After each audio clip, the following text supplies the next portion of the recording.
Welcome back. In today's tech tip, I'll be showing you how to hide likes on all Instagram posts. Now, this includes posts from other people and also your own posts.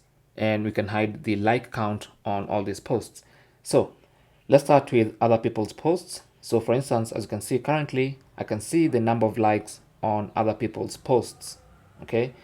Now, if I don't want to see that, I'll just tap on my profile icon. On my profile page, I'll tap on the three-line button and select Settings and Privacy.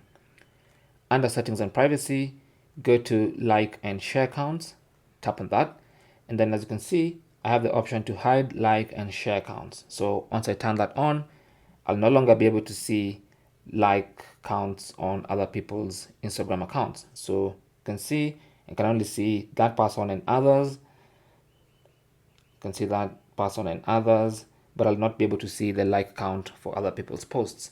Now, to hide the like count on your own posts, you have to do this when you're posting. So let's say I go and trying to make a post.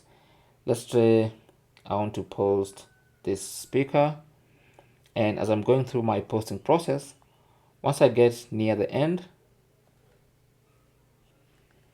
I can scroll down to advanced settings, and then from here I can choose to enable hide like and view count on this post. So once I turn that on, my like count for my post will not be visible. So then now I can go back and continue posting on Instagram. So my post, once it finishes posting, I'll not be able to see the like count, and no one will be able to see the like count, including myself. Now you can also like the hide count. You can also hide the like count of posts you had previously shared. So for instance, you can go to an old post like this one, tap on the three dot button in the top right, and then tap on hide like count to others. Okay, so other people will no longer be able to see your likes or your like count. So that is basically how to hide likes on all Instagram posts. Thanks for watching. Comments and questions down below, and good luck.